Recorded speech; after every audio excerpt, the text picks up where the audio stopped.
E nós vamos fazer contato com o professor da Universidade Federal do ABC, Vitor Marchetti. Bom dia, Vitor. Bom dia, Glauco. Prazer estar aqui contigo. Prazer é nosso. Vitor, na sexta-feira, a ministra Rosa Weber, do STF, determinou a suspensão das emendas parlamentares que são pagas a deputados e senadores e controladas pelo relator geral da lei orçamentária que passa pelo Congresso Nacional, as chamadas emendas de relator. De que forma essa decisão pode afetar o modus operandi que o governo vem adotando sempre às vésperas de votações importantes para garantir a aprovação dos textos que são do seu interesse, Vitor? Olha, Glauco, eu acho que esse vai ser um tema dos mais importantes aí nessa semana e acho que ele desmonta um pouco a lógica de construção da governabilidade que esse governo e os militares que operam esse governo, né, construíram para fazer a gestão, né, da manutenção desse mandato, né? Porque eu ia dizer a manutenção da agenda desse governo. Mas, no fundo, o que a gente vê é que o governo não tem agenda propriamente colocada, né, de políticas públicas. Tem uma agenda que é uma agenda eleitoral, essencialmente eleitoral, que tem a ver com o Auxílio Brasil, né? E aí é interessante, né? Quer dizer, hoje a gente, infelizmente, vive o último dia de existência do Bolsa Família, que por tantos anos estruturou uma política de redistribuição de renda no país e foi muito acusado, né, de ser um programa social de compra de voto, né, de sedução dos mais pobres e tudo mais.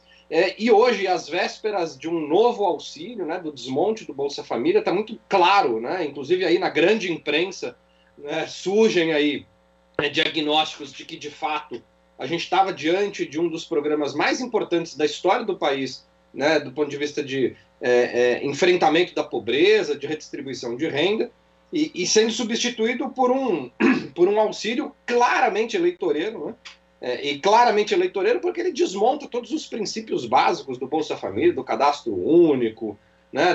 Do financiamento do programa, né?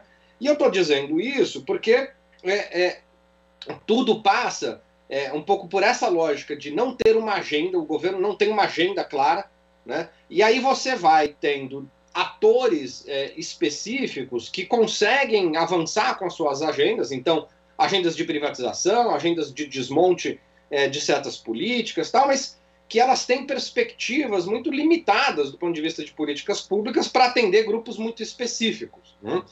Isso só é possível, isso só acontece, né, porque você tem no parlamento brasileiro grupos parlamentares que se beneficiam muito, né, da sangria do orçamento público para atender os seus interesses muito específicos, né? Emendas parlamentares sempre fizeram parte da lógica da relação executivo-legislativo, né? Isso é um clássico, isso faz parte da história política do país, as emendas individuais, as emendas de bancada, né?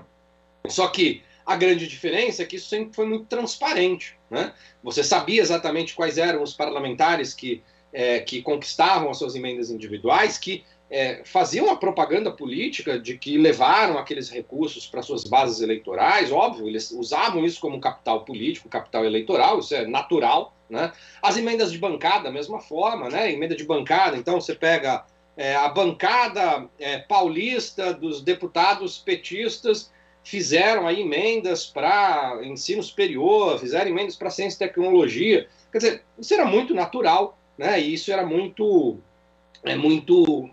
comum de acontecer, né? E está dentro da prática ou da lógica de funcionamento do sistema político. O que fugiu completamente da lógica histórica dessa relação executivo-legislativo é o surgimento desse orçamento secreto, né? Que é essa tal de emenda de relator, né? Que era ali um instrumento quase administrativo e que virou a peça fundamental do jogo político, né? As estimativas aí são de 16 bilhões de reais, né, destinados a essas emendas, né? 3 bi já estão aí às vésperas de serem executados, né, do ponto de vista de pagamento, né? É a etapa final do orçamento, né? Então o orçamento tem lá diversas etapas, diversas fases do empenho, da reserva orçamentária e tal. 3 bi já estão ali sendo pagos, né? Mas se fala aí, a estimativa é de 16 bilhões de reais. Então, imagina o que isso não pode produzir do ponto de vista de atendimento de grupos específicos dentro do parlamento, que serviu de muitas formas como salvaguarda para esse governo, né, que esteve já muito próximo aí muito próximo, assim, vários crimes de responsabilidade que colocaram esse governo muito próximo a um processo de impeachment, né, o mais recente no pós-7 de setembro, que esse assunto ganhou um pouco mais de força, mas ficou claro e ficou óbvio que não é de interesse absoluto do Centrão, né, comandado aí pelo Arthur Lira, né, avançar com qualquer forma de impedir o funcionamento desse governo ou de cobrar, né, dos crimes de responsabilidade que esse governo tem cometido ao longo dos últimos anos, não tem o menor interesse, porque esse governo é conveniente para esse grupo. Né? Esse governo é conveniente exatamente porque é um governo que não tem agenda, é um governo que não tem, né, um norte para conduzir as suas ações no parlamento,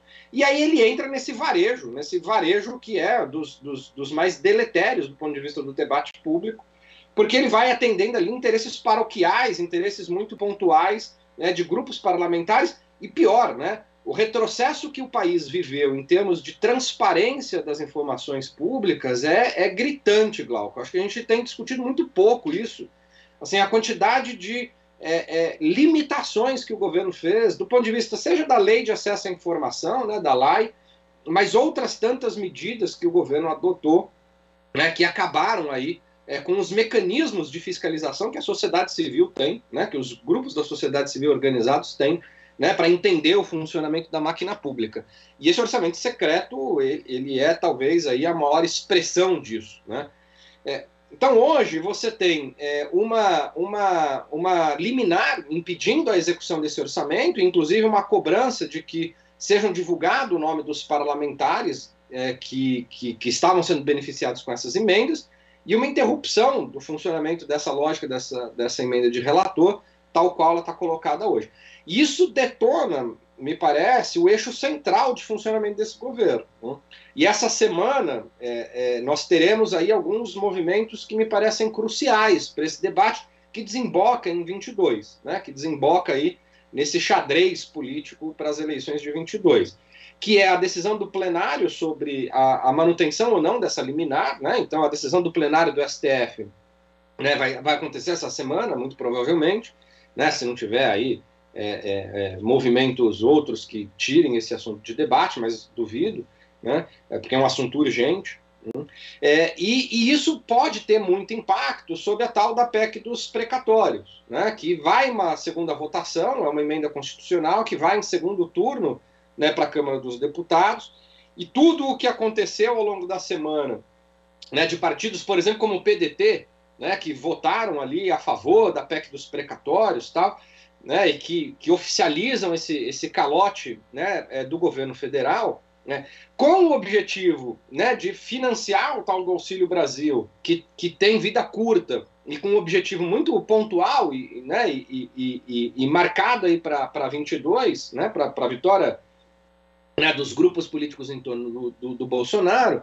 Né? Então me parece que essa semana, essa decisão do STF, ela pode funcionar como um efeito dominó sobre diversas outras, né, decisões que o parlamento, importantes que o parlamento está tomando. PEC dos precatórios, aí isso pode produzir efeitos sobre a aprovação da medida provisória que estabeleceu esse Auxílio Brasil, que é uma medida provisória, ela precisa também então ser votada pelo parlamento. Quer dizer, o funcionamento dessa base de apoio, tem votação, tem debate sobre a indicação do governo federal para o STF, o André Mendonça, que no Senado ainda não foi sabatinado. Quer dizer, há uma série de outras questões que podem sofrer algum impacto, né, por essa decisão que o STF vai tomar em relação ao orçamento secreto, e que certamente vai produzir bastante impacto sobre 22. Inclusive esse julgamento, Vitor, ele está previsto para acontecer na terça-feira, né? O julgamento virtual começa na madrugada da terça-feira, termina na noite, a não ser que alguém peça vista, né? O que é sempre uma possibilidade. Agora, Vitor, isso é uma questão muito importante, porque quando a gente fala do orçamento secreto, dessas emendas do relator, nós temos aí o governo conseguindo aprovação de propostas do interesse dele, né? Propostas algumas importantes, como essa PEC dos precatórios, num esforço coordenado. né, entre o Planalto e principalmente a presidência da Câmara na figura de Arthur Lira. Agora, eu fico imaginando o presidente da Câmara ter esse poder, com esse orçamento secreto, emendas no relator, junto a um governo que tem uma orientação contrária, que bata de frente com a presidência da Câmara. Qual o risco institucional que teria isso, por exemplo, num governo que divergisse na prática do presidente da Câmara, Vitor? Glauco, olha, a presidência da Câmara, ou o poder que o presidente da Câmara tem, é algo que a gente começou a discutir com a atuação do Eduardo Cunha, né? Eu acho que o Eduardo Cunha foi quem escancarou um pouco esse poder do presidente da Câmara e o quanto ele pode ser nocivo, né, para o funcionamento dessa relação executivo-legislativo. Né? Só que nós não avançamos nesse debate, né? Não avançamos do ponto de vista institucional nesse debate. Né? Não é possível que você tenha um presidente de uma casa que tenha poderes o suficiente para alterar toda a lógica de funcionamento do Estado brasileiro, que é isso que está acontecendo. Né? Quer dizer, lá no Eduardo Cunha, o modo como ele comandou e pilotou os pedidos de impeachment da Dilma, ficou claramente escancarado que ele estava submetendo um debate que tinha impactos institucionais para o funcionamento da democracia no Brasil, né, em relação a respeito ao resultado das urnas, em respeito às instituições democráticas, aos eleitores da presidenta, enfim, ele submeteu tudo isso, ele submeteu todos esses valores democráticos a interesses particulares, a interesses do seu grupo e a interesses individuais, né? E o fato de estar na presidência da Câmara dá poder para quem ocupa essa cadeira a submeter, a capturar o debate público, a capturar o debate, né, de uma política pública e o debate do país para interesses muito mesquinhos, para interesses muito privados e individuais. E a gente está vendo essa história se repetir. Né? Então a gente já vinha desde o Rodrigo Maia, né, com esse discutindo ainda o poder que esse presidente da Câmara tem em relação a dar prosseguimento ou não aos pedidos de impeachment, porque, veja, os pedidos de impeachment eles sequer foram analisados se eles tinham algum... se eles cumpriam as condições formais para serem apreciados, se eles tinham algum tipo de denúncia grave que precisava ser apurada. Quer dizer, eles sequer eram analisados, eles engavetar mesmo, né? Quer dizer, não tinha nenhum tipo de apreciação sobre esses pedidos. Há uma discussão, inclusive, se o presidente da Câmara pode simplesmente ignorar, porque é isso, ele não dá qualquer tipo de andamento a esses pedidos. Né? Então, desde o Rodrigo Maia, a gente vinha discutindo se esse poder do presidente da casa, né, da Câmara, ele não precisava ser revisto nesse ponto, mas com agora o Arthur Lira, fica claro que há muitos outros assuntos, para além, né, de colocar ou não em votação um pedido de impeachment, há muitos outros assuntos que precisam ser debatidos sobre os limites do poder do presidente da casa. Né?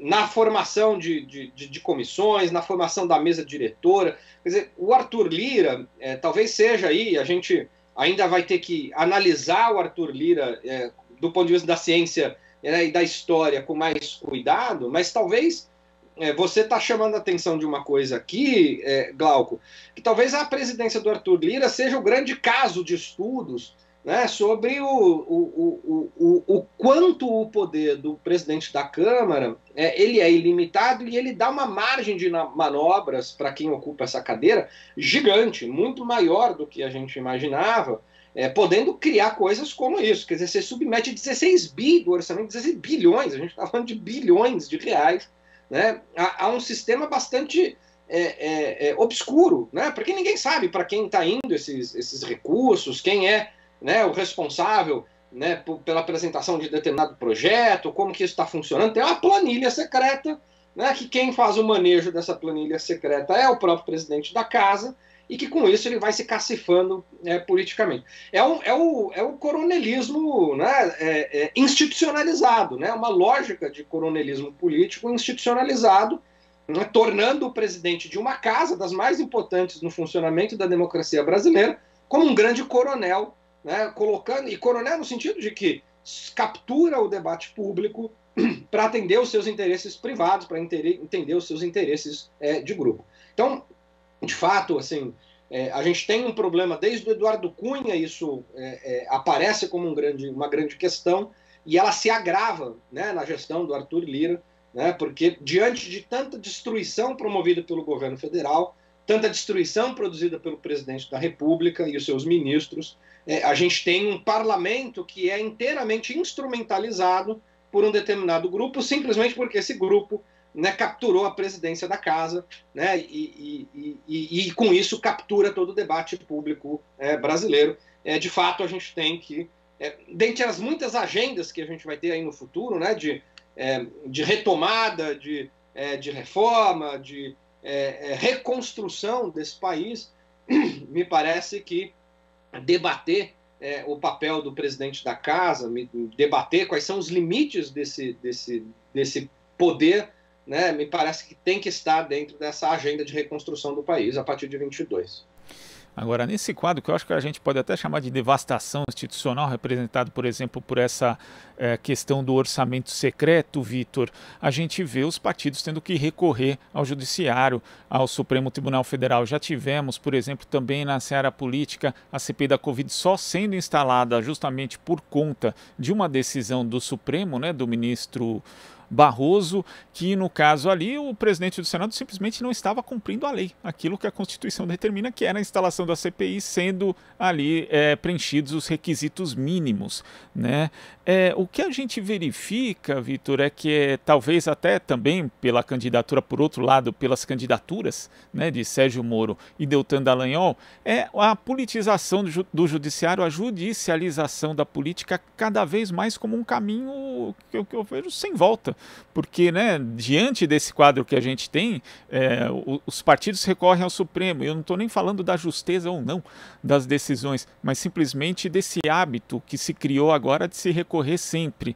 Isso, o quão ruim é para as instituições brasileiras, para o nosso próprio sistema democrático, isso acontecer, Vitor? Olha, Glauco, sobre esse assunto eu posso falar com muita tranquilidade, né? Eu assim, do ponto de vista acadêmico, nas últimas décadas, eu diria, eu estudei esse fenômeno da judicialização da política, então posso falar isso com alguma propriedade.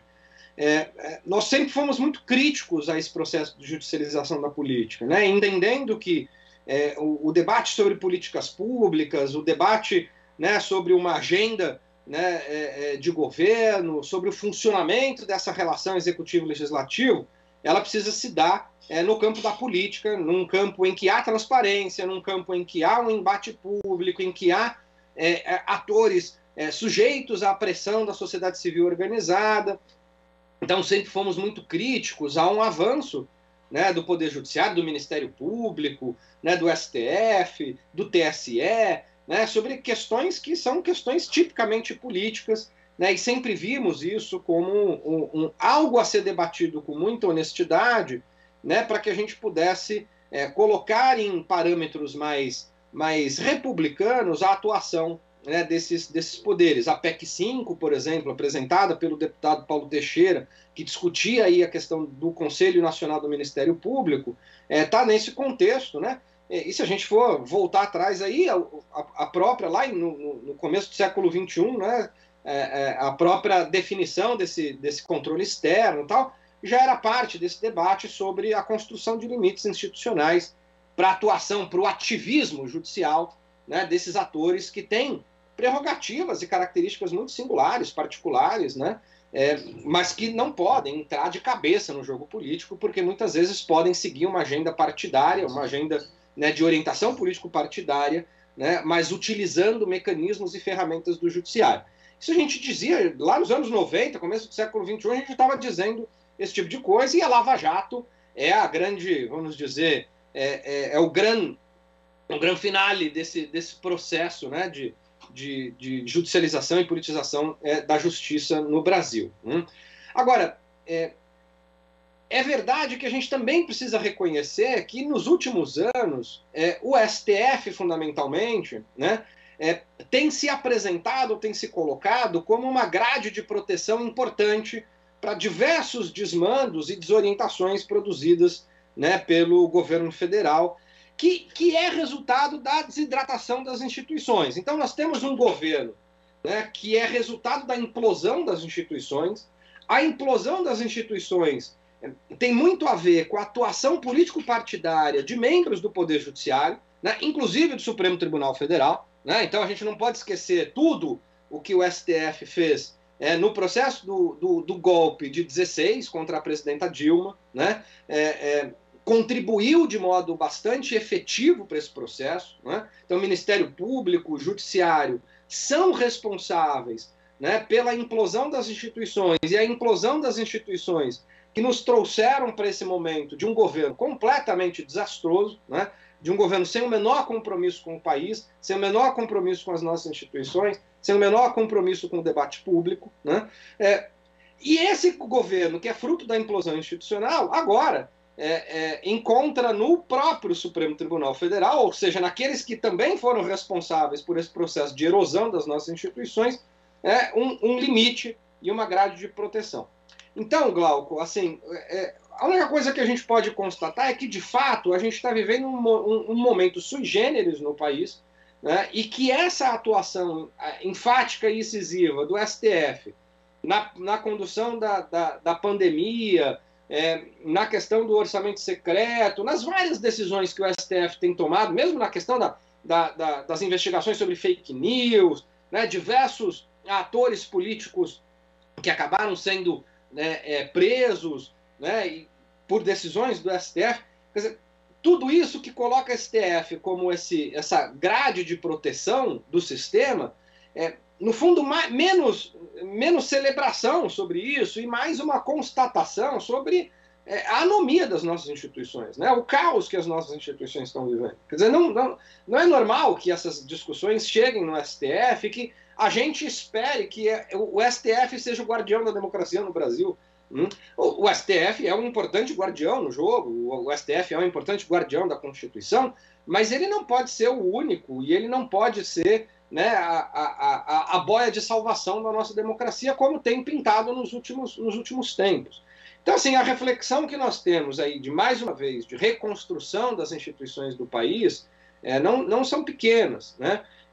Porque se hoje a gente celebra, né, um judiciário que tem, com seu ativismo, oferecido um contraponto e uma grade de proteção das ações que esse governo militar tem produzido contra a nossa democracia, né, se a gente celebra esse fato, a gente não pode esquecer que é exatamente essa atuação política do judiciário que nos trouxe até esse momento. Né? Então, é um dilema que a gente vai ter que resolver institucionalmente. Né? É mais uma coisa colocada na agenda de reconstrução desse país e que aí eu não vejo solução simples, porque alguns membros do Poder Judiciário gostaram de brincar de fazer política e a candidatura do Sérgio Moro, do Dallagnol, são um retrato disso. Né?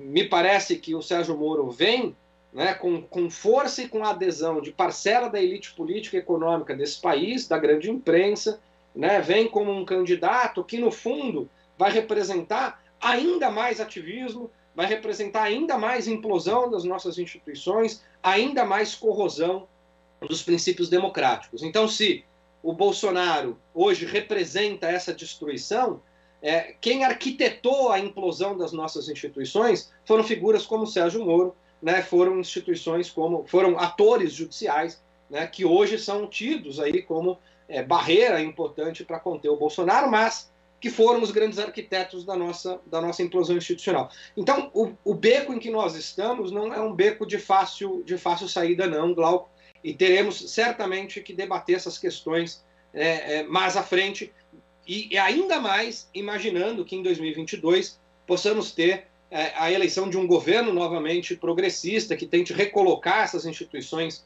né, no seu devido lugar, e que vão certamente oferecer novas resistências, vão oferecer novamente os seus ativismos políticos, né, porque sabemos que os interesses que os movem, né, são interesses que muitas vezes não são só interesses compreendidos pela lógica do debate local, né? Muitas vezes são ações e instituições que estão movidas por interesses mesmo de fora do país, né? Por grupos organizados de fora do país e que acabam movimentando toda essa máquina, né, do ativismo judicial, né, e que ainda está cada vez mais mais forte no nosso país. A agenda de reconstrução do Brasil é extensa e variada, infelizmente. Vitor, queria agradecer demais a sua participação aqui no Jornal Brasil Atual e até a próxima. Boa semana. Eu que agradeço. Valeu, Glauco. Abraço para todas e todos. Até breve. Abraço. Conversamos aqui com o cientista político e professor da Universidade Federal do ABC, Vitor Marchetti. Você está ouvindo Jornal Brasil Atual. As notícias que os outros não dão.